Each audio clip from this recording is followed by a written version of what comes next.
फिर से करो. In every heartbeat of life, there's a story. Music being a part of our personal transformation or anything of that sort. There is a reason why music brings us together. Why do we have a national anthem? With each shared experience, there is an invitation to each one of you to introspect, to question, how does this resonate with me? My whole issue with the independent music scene is artists take at least, it's so expensive to make music that it takes at least 2-3 years before you release an album. Join us as we dive into tales that feel rewritten from the pages of our own lives. Music has this ability to bring you together. Reflect on each narrative and ponder how these tales mirror your own journey. Because in every shared story, there's a spark waiting to ignite your own path of personal transformation. This is Saujanya, your host, welcoming you to our new series, The Change Catalyst from Attitude Makeover.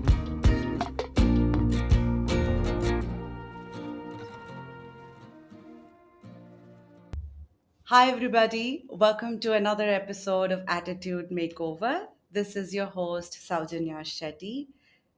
As part of the Change Catalyst series, we have a really awesome guest, Mae Mariyam Thomas, today. Mae is the creative genius behind the Made in India podcast and is also the brainchild behind this platform that she's created where she nurtures as well as celebrates indie artists and indie music.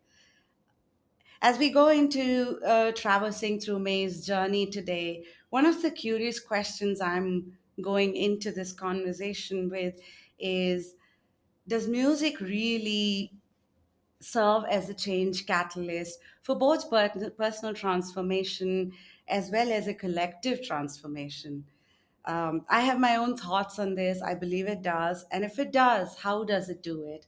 So, that and a lot more is what we're going to talk today with me. I want to start with, what were early years like for you, and when did you get introduced to music as far as you can recollect?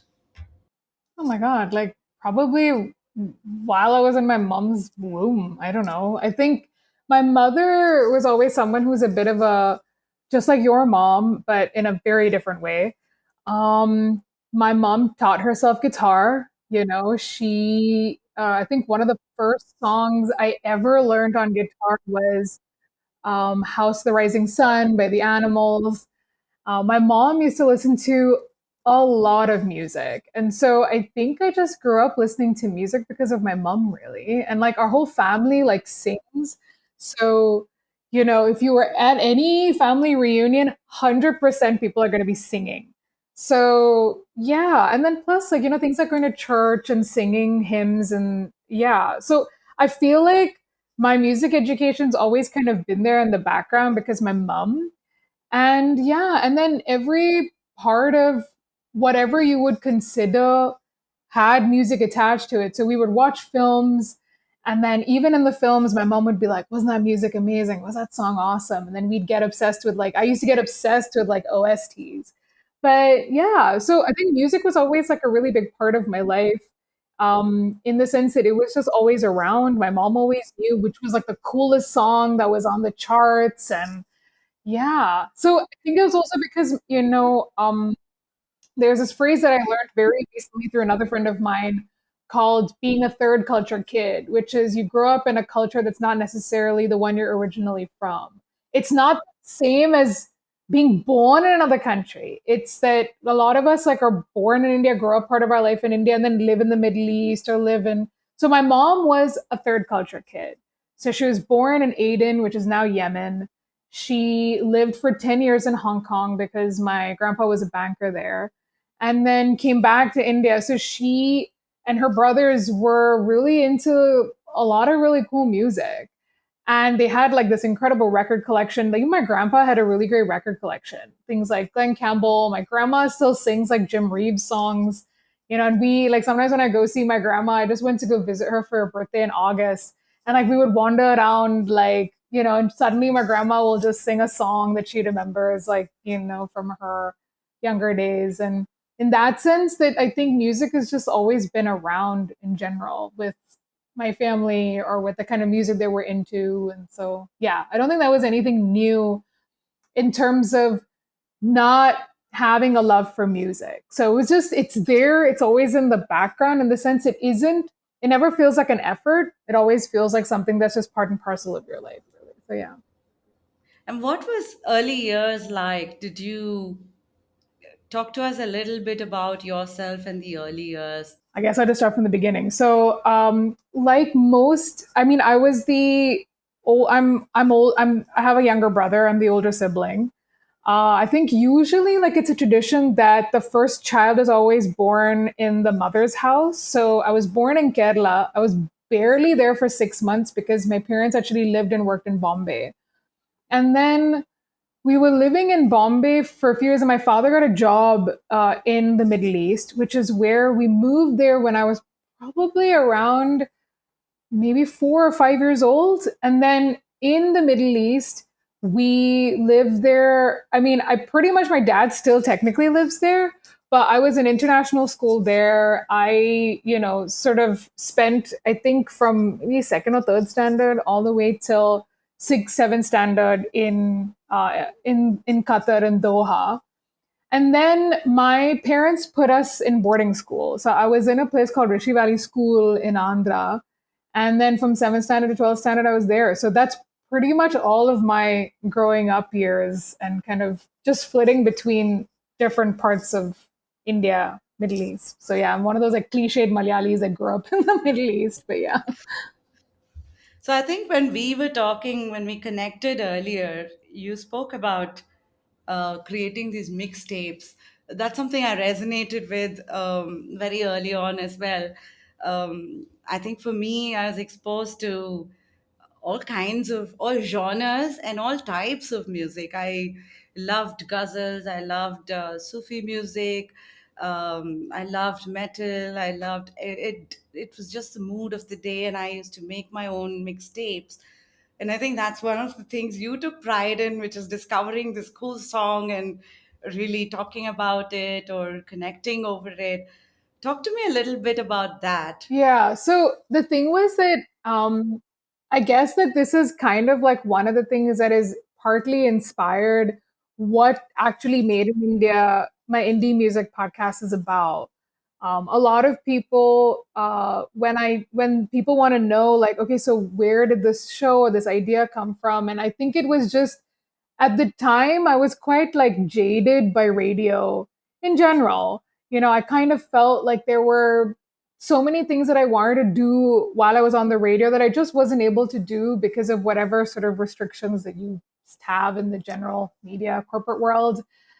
And when I left radio, I was kind of freelancing for a little bit. And then with regards to like the show that I wanted to make with which is made in India now was that the thing that I enjoyed when I was younger was that listening to the radio to discover music, right? And I felt like that didn't exist in the same way that I remembered when I was younger, which is where kind of the origin story of Made in India, my show, really comes from. And I guess when I was younger, my mom, like there was a tape deck that I had. And I think every kid remembers that there was like there were two decks. So in one of them, you could put a blank cassette and then you could just like record music off the radio. So that's what I used to do when I used to discover like a cool new song. I'd be like, ah. And then I used to press like the two buttons you had to press down to like record. That's what I used to do. And I'll have these half recorded songs on the radio on so many cassette tapes. But that's the way that I discovered music at that time. And yeah, and at that time I was listening to like Qatar Broadcasting Service, QBS Radio, and they used to be these really cool British RJs. But I used to hate it when the RJ spoke in the middle of a song, and I'm like, you ruined my recording. So but yeah, it was those were the things like I mean those were I was like I wasn't like specifically making mixtapes as such. It was just that was the way in which I discovered music. I want Yeah, to it's yeah. switch gears a bit now. Yeah. Indie. Um, you know, when I initially started thinking of what is a good conversation to have, I went everywhere. I honestly went everywhere. And then I started with very basic, trying to understand indie music. So I listen to a lot of genres. Like, I listen to pretty much everything, every language as well. Like, I love down south Eli Mm. Raja. I love Rajkumar's songs too. I really like Limp Bizkit, Audio Slave too. You name it. I go everywhere. Rap music. I just go Mm. everywhere. And so as I started reading more about indie, I felt it's an attitude, and it's got a girth around it. It's got grit. It's sort of something like a DIY attitude sort of thing. And Mm. so I want to start with, have I got this as a, it's not a genre, is it? What is indie, first of all? I mean, so I look at it in a very, I think the way in India to look at independent music is that it is not, because when you talk about the music industry in general, the music industry is the film music industry. So when I talk about independent music, it is basically that you own usually 100% of the rights of your music and you're making original music. It is not film music because that's really different. And it might not be film, I mean that in sort of the broader general sense. I think that as much as you might have, you know, a young sort of singer songwriter from Shillong and then go all the way to like Badshah is also an independent artist, and so is Indian Ocean, and so in that sense, when I say, and this is very much tied to India particularly, because the Indian music industry is not the same as the global music industry. So the way that people understand music here is 100% not the same as anywhere else in the world. Can you So elaborate a bit more on that? it's just that the majority of the music industry is film music. That's where the biggest investments take place in film music. So why A.R. Rahman is not an indie music artist? The reason why he's been so successful is because he makes film music. And so in that sense, when I'm talking about independent music, I'm very much talking about people who have created their own music and original music that isn't necessarily attached to making it for a film. So you own those rights. It's not owned by your T series and tips and saregamas of the world. So in that sense, like that's what I'm not saying that you don't get signed to a label. I'm not saying any of that. You can still be, and when you say independent music, that's also very different. There are artists that are signed to labels and they are making original music. So my thing is that like I have to demarcate like the music industry into that because the film music industry invests crores in making music, which is why that is so lucrative, right? The kind of money that is made because it's music is a marketing machine. And if you're an independent musician, you there are various avenues in which you have to make money. Either you're not, I will tell you this, there aren't as many people that are making money off streaming the way people think they are. You usually make money from events. That's usually like if you play a festival, if you're playing an event, if you have someone sponsoring you, that kind of thing. Labels also, of course, pay, but they take rights from you. So it depends. And when you're saying that like it's gritty and it's DIY, it's only that because there isn't much of a choice. I mean, there is a freedom in it, but there's also a restriction in it. So the internet has allowed you to open up, I really recently had a conversation with someone who, was trying to release music in the 90s. And his name was Ankur Tiwari. And he said, I went to every label with a freaking cassette. And he's like, I got rejected by everyone. And so it's not easy even to get a label. Like, and now we're in a space where someone can just start an Instagram handle and upload their music onto Spotify and every other music streaming platform and become popular. Like, how did Meri Gali Mein become one of the, become part of our pop culture What zeitgeist. is that? What is that Meri Gali Mein? So I don't know if you've heard of a Bollywood movie called Gully Boy. Okay, so it's actually based on two rappers, a guy called Divine and a guy called Nazy.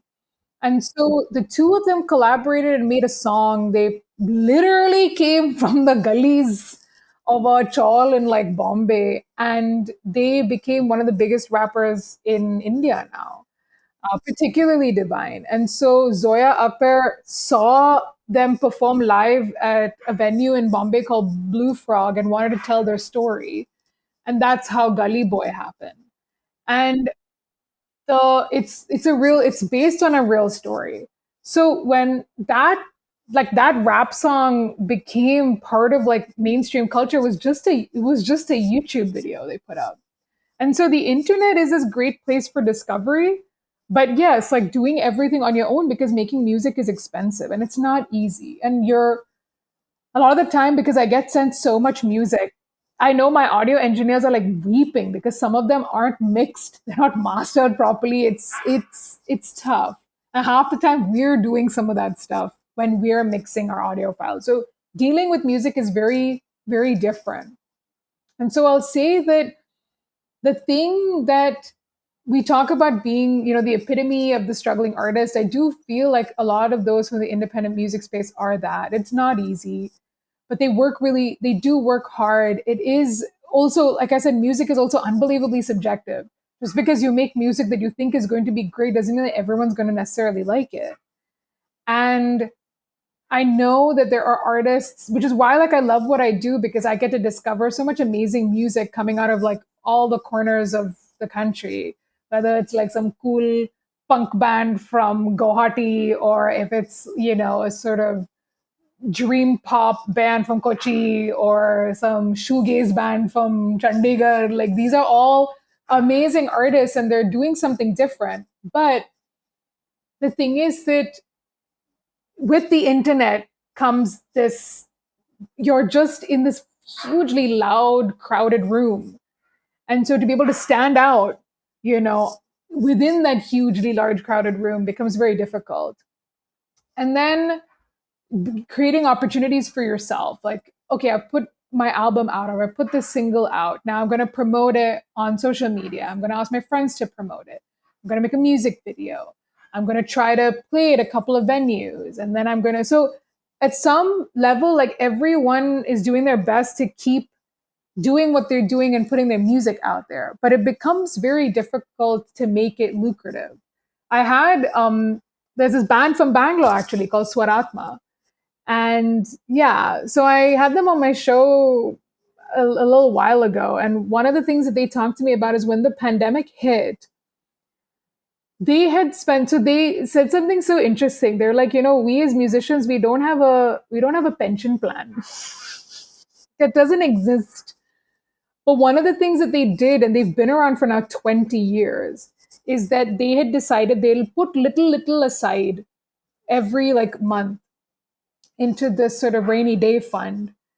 And then when the pandemic hit, they were actually each able to get very small, but at least a tiny sort of salary out of that fund for all of them. And it wasn't much, but they were like, at least we got something. We weren't like not earning zero, because that would have been difficult. But that's because they're like a team, and they figured this out, that something would happen one day, and they had a contingency. But not all artists have a contingency, which is where you come from, the kind of resources you have or don't have also make a huge difference as to like the kind of music you want to make or the career you want to have. I know so many people who are ex chartered accountants, ex lawyers, ex engineers, and they're all musicians, ex hotel management people, all of that, who've all done like all these different kinds of things. And then only, it's even more rare if you have to figure out like being a musician from the start. To your point, if this is Swaratma, these are big guys. I'm only wondering what people like me who would have taken a plunge into something like this, into the indie artist space, what's the struggle like? It's and And also it's like, it's a freedom of expression, it's a platform where you express, right? So there's a bit of a narrative that comes from each one of them. And to your point, not everybody aligns with both your style of music or the narrative. So then it's a lot dependent on these social media algorithms. It's a lot dependent Yeah, on it's true. who you're connecting with, True, and so on and true. so forth, isn't it? And that's hard, especially if you're not Yeah. the network kind, if you're not the privileged kind. Oh God. It's hard because even artists that are, you know, successful, like I talked about Maisie, a wonderful rapper. I had a chance to interview him, you know, way before Gully Boy and stuff. And I remember one of the things that he told me was that even though he was earning money from his music, he every time he wanted to go buy anything for his family, he'd be like, his family wouldn't accept it. He's like, I can't even buy like a bowl of fruits because he was like, the money is haram. And so because he was earning it through this particular way. And so even if you're coming from a particular background where you want to support your family and you're proud of making money, we also come from a certain kind of, some people might want to have to support their families. For some people, I know one band from Jaipur who he's like, I lied to my mother for years. She didn't know that she would think that I was still working. I wasn't. I was going and playing gigs. And yeah, a lot of people, it's not easy also if you're supporting a family. You can't just choose to become a musician. A lot of the time you're living at home, or you're, getting some support from your parents or something like that. Or maybe no support from your parents at all. And it is 100%, it's not an easy thing to become a musician in India, because we also come from a culture that doesn't look at music as being a lucrative, secure form of income, which, as you and I are talking about, it isn't. And so it is definitely not an easy thing to be a musician in India. And I'm talking about someone who's making their own original music.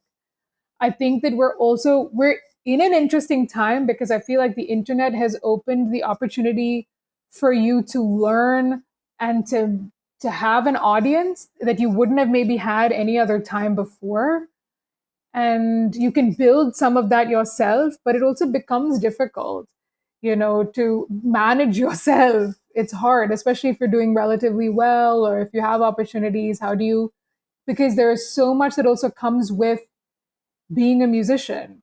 Understanding how to look at contracts, understanding, I barely understand music copyright. I just about do. And it is so complicated. And even those kind of things require so much. And it is not easy to be able to understand even that much, that extent of it. So, yeah. I think that especially when you're talking about independent musicians, they go into the depth of things. Like, they know their art form, they know their music, they know their style. They're also very well informed in terms of um, the scenes around, the social environment around. They're very, very integrated to that, they're very current and aware of that. Is this a true assumption as you speak to so many artists across India? Or is this more sort of segmented more towards tier one cities? Or this is just Saujanya dreaming some? I mean, I honestly think that depends. I think that some of the stuff that you talk about, I think, is very generational. I think that the sort of Gen Zs and the generation after that might be slightly more well connected to what is taking place in the world than maybe we are, or at least I am as a millennial or older. But more than a music thing, I feel like that's a very generational gap thing. The other is that I feel like a lot of musicians also work in isolation. They are not, because I can tell you this because of the fact that I have so many musicians who just don't understand how to how do I promote myself and where do I put myself out there and how do I get these opportunities and how do I get a gig at a venue and how do I do this? So I get asked those questions all the time from new artists because they just don't know where to begin. They've made a song, they don't know if even that song will do well. How do I distribute this song and where does it go and how do I market it or how do I promote it? And a lot of this stuff becomes not really easy access for everyone. So I would say that as much as musicians may want to make music, all the time all of the other mechanics around it also aren't easy. So you can like just record a song and make it, but then who's going to mix and master it? Who's going to like who's going to play guitar and how are you going to match everything? So some people, and I will tell you this, some people are have been learning music from like the age of 3, and there are some musicians who taught themselves in college because they thought it was cool to play guitar. But again, it's so varied. Like you cannot like box all musicians. It's like boxing all engineers into saying that all engineers are damn smart or all engineers have no social skills. Of course they don't. There's some engineers who are incredible and articulate. And so I'm saying that like it's like making sweeping generalization about like one profession of people, which is, yeah, they're all very, very different from one another. And they may come from like different backgrounds and different economic status and all that kind of stuff. So it's not one thing or another. So yeah. So I want to take this a little back to you now. Yeah. When we were talking, one of the things you spoke about was it's a medium for me, the audio medium. I love it because it's also you who's invested in it. It's you who is pouring the heart and soul into it. And therein comes the narrative as well, right? It Yeah. allows you to tell a story or give an experience to someone else or a lot of them. Tell me a little bit about this. Why is this so important? And how does it play a role in the end? You and I are sort of building communities, whether it Mm. is made in India or Attitude Makeover. It's that segment of people who can relate with what we're talking, and therein comes the narratives as well. And that's where our personality is also part of it. Mm. So I want to understand that side of you, of the narratives, and how do you go about, how important is it in your work and in building that community? Yeah. I would say that my the thing about audio that I really do love a lot is that, and I have to be honest here and say it's the medium that I know best. I've been working in it for years and it is the thing that I understand the most. I'm also so highly like everything that I observe is everything that I hear. And there are not that many people that I bond over, even in terms of like the weird things that I observe. So my Karthik, who's my head of audio production, is one of the people that him and I will always, because he is a sound person, so he's used to this. So him and I will, I'll send him something, and I'm like, oh my god, how is this even like a thing? And like, I give you an example. There's this, I cannot remember his name. He's an Instagram chef or something. Like he basically is pretty popular. And there was something about his voice that was so inviting and warm, but it wasn't like a deep, he didn't have a deep, like, Idris Elba type voice. He had this like very sweet, lovely quality to his voice. And he had like also like a slight like lisp in his voice, which is very endearing. Like anyone with a lisp sounds like there's something very, I don't know what it is, but like the texture and the quality of your voice also is inviting. And the thing that I sent it to him and I was like, this guy, I can't stop listening to him. There's something about his voice. And then he, qualified that, oh, it's because of that like little lisp. And he has this like sort of very warm tone in his voice. And these are the nerdy things that I talk about. So I invariably am a nerd. So I'm a nerd about audio. And I think I'm a nerd in life And I always feel like with me, the things that always fascinate me, I just nerd out about. And so audio was one of that. And I feel like I can be my most creative in this medium because I know it well.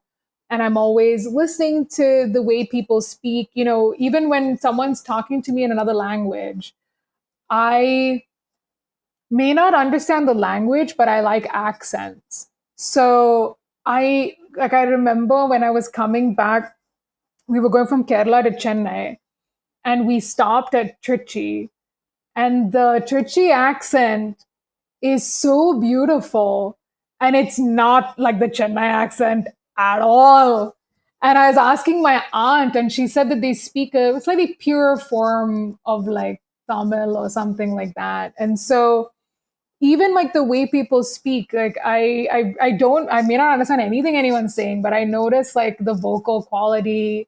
And so whether it's music, whether it's like, I'm just like an uber nerd about it, so I'll always be like, oh, this sounds really different, I don't understand why it sounds like this, like. Yeah. And so yeah, these are all things like I said, I'm just a nerd about the things that I really love, and the audio medium is the one that I know the best, at least professionally, if not personally. So yeah. So when you engage with the community, have you seen? I mean, one of the things I found is when my podcast goes live, um, it's like a trickle, right? Every time a new episode goes live, it's not like I get 100, 200 subscribers. It's like a Yeah. trickle in the ocean. And Yeah.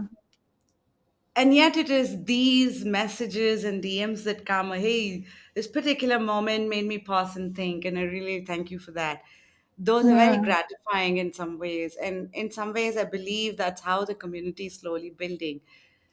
How is it for Yeah. you? How is that community aspect? I mean, so I've been around for about 8 years. So I've been running Made in India, the podcast, for 8 years. And I would say that it is so validating when someone says that they listen to the show. Like, I'll give you an example. Yesterday, one of my producers who's handling our social media account, she forwarded this beautiful comment that came from one guy called Arun, who was commenting on an artist's profile. This guy from Chennai called Alvin Presley, who's, if you have not checked out his album, he is a wonderful musician. And Arun had commented on this Alvin Presley's song or something, saying that you won't believe this, but I still go back to your podcast episode on Made in India when I feel depressed. And it helps me pass the time, it helps me keep calm, it helps me maintain my sanity. And I was like, that not only shows me the value of just what Alvin did on that episode and his music and his stories, but the other is also that there is, and that's one of the huge differences I think with regards to running a music show, is there's actually repeat value for music. Like, one of the things is like, not everyone goes back. I don't go back to podcast episodes I've already heard. I'm like, I heard it already. But music has repeat value. And you don't listen to a song once saying, I've heard it once, I think I'm good. You will listen to it again and again. You'll go back to it 10 years from now, 20 years from now, which is why the the value of music isn't that you listen to it only once. You can listen to it again and again and again, and everyone listens to it, and you go back to it, you listen to a club, bar, your house, your bathroom, everywhere. So music has that ability and that quality to it. So the thing is that like that also, makes me feel so, it brings me real joy. And it's so good to know that like people go back to a lot of these episodes and listen to them again or listen to the music. And, we also do this thing on the podcast. In the episode description, you can timestamp where the music is, so that some apps, at least a lot of the apps, you can click on the timestamp and it takes you directly to the song. So you can actually like put timestamps within your episode description. So if someone comes to your episode and says, "Oh, I already heard the talk part, I just want to hear the song," you can actually just click the timestamps and it takes Yeah, you right I straight to the do song. that for the podcast, and I give subtitles so you can just jump to whichever section Yeah. you really want. But this is very interesting. And May, I actually think you give me hope. Honestly, you know, Well, I think my job here is done.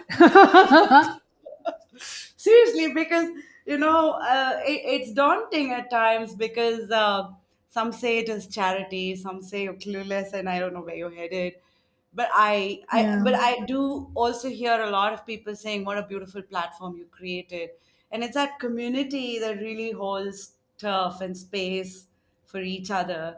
And Yeah. I think it's people like you that I talk to who also give me hope of, hey, stay put on this.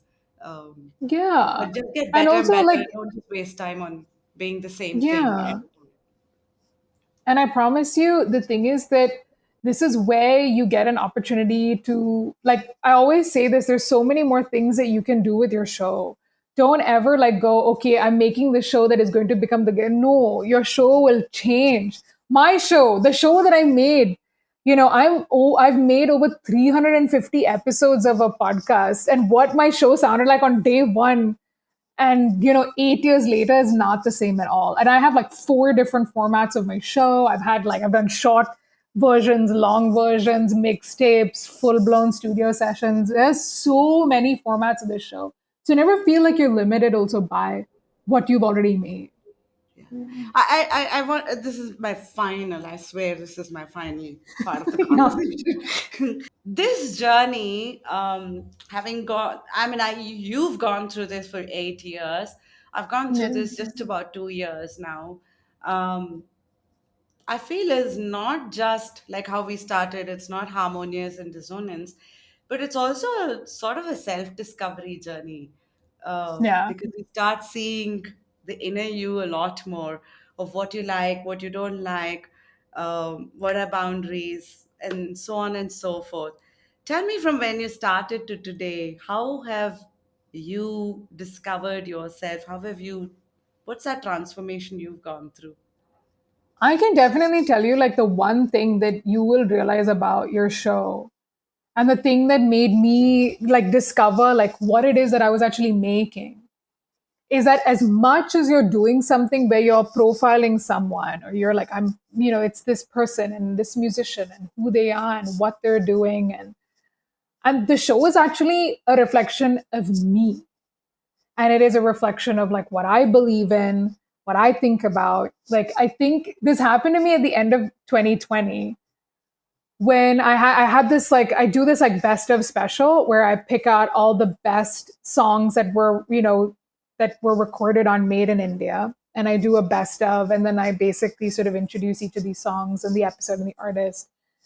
And I was recording the voiceover for my best of in my cupboard. So a cupboard is a great place because usually if it's wooden, it's decent. You like, for example, my grandmother, I told her that her sari cupboard is a great place for me to record views. So because I just put my head between all the saris and you're sort of like bound by it's just cloth, it's all of it like absorbs the reverb that I talk about.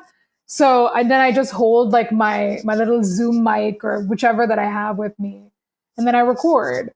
And I was recording in my cupboard. I was recording my voiceover for my best stuff for 2020, and I had this moment where in one of the like my last video that I had to record, there was this one line that I would say that, I just want to really thank everyone who's been listening to the show and kept this going. And it's been so like, and I started reading out this line, and I'm talking about this the end of 2020, which anyway was a mightily emotional year for everyone.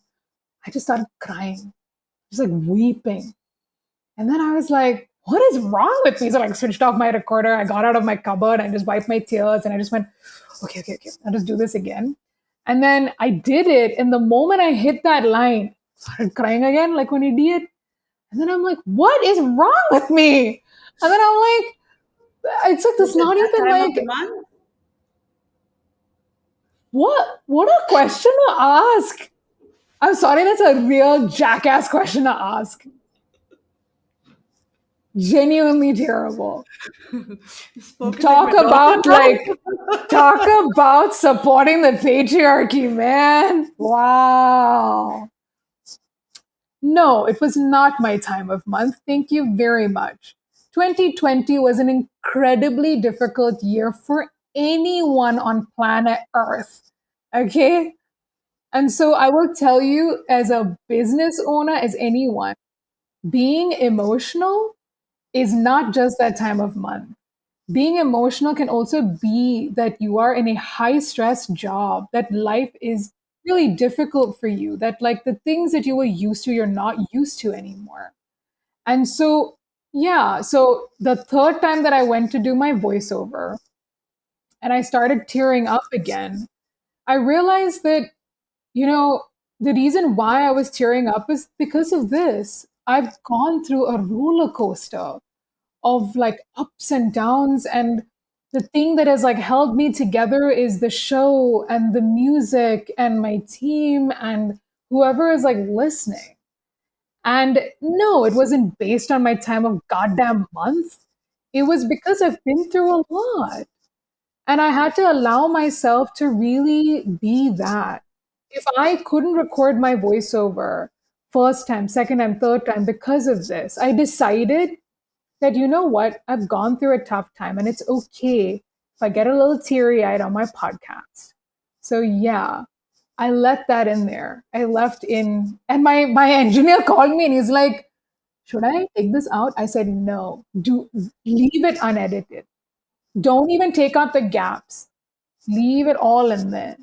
And I choke up and I tear up and whatever. So, as much as the show is again about music and musicians, it's also a huge reflection of me and where I've been in my life and about the things that I truly believe in and the things that are important to me and the things that I want to support and what I love and my silly ideas. It's just, it's so much of, it's all, a little bit of me in like different places. And so even this, even me at my most vulnerable, me in my feeling literally like so unbelievably grateful for like having what I have came out in that video. And yeah, it was, for me at least, it was weird and I wouldn't say it was cathartic because it was embarrassing, if not anything else. But I felt like it was important to keep in the show. And I felt it was important to show that. And never in my life would have thought that the reaction I would get from another woman would be that, was it your time of month? But I'm just saying. No, I want to first of all call out that thank you for calling me a jackass, because I think one of the things that I always observe is these wife jokes, these women jokes. Oh, to Rory, is it that time of the month? It must be that time of the month. Um, and I think it's very important to, I think again it comes out that that belief of what you stand for really comes out, and I'm so proud to really have you in my podcast, because that call It's out, like called you out on the no, no, patriarchy. it is required, because I feel Hey, annoyed. I may call you out right now, but you also control and you have more power than I do because you can just snip this out the way that you want it to make yourself also sound the way you want to sound and be represented on your show. So as much as you're saying I'm calling you out, until I see you keeping this, I'll just know that, oh, she just very conveniently edited No, out this no, I ridiculous think, comment that you made. and it was a very, look, I have a 15-year-old daughter, and I just, when you told me that, what a jackass, I said, spoken like my daughter, because that is, yeah, because that's exactly what she does. Okay. I hope you like this conversation as much as I enjoyed it. I learned so Yeah. much. I also am going back. I'm an optimist by heart, but today you've, like, squared the optimism for me. Yeah. I'm going back more stronger. May, thank you so much. The question I started with, of whether music really can help become a catalyst for personal transformation as well as Yeah. collective transformation. I don't know if that we've got answers for that, but I do believe that when you believe in something and you drive something, that has the impact of both personal transformation as well as a Yeah. collective transformation. That's a I journey that mean, you have been on, and that's a journey yeah. I am on. So thank you for I giving me think that. there's like I mean, there's something that you're saying about music being a part of our personal transformation or anything of that sort. There is a reason why like music brings us together. Why do we have a national anthem? For what?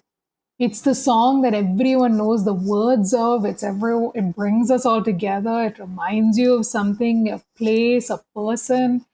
It's that, right? Like in that same way, like music has this ability to like bring you together even if you yeah. So it's a weird one, but yeah, there's something very intangible about it. Well, thank you so much, May.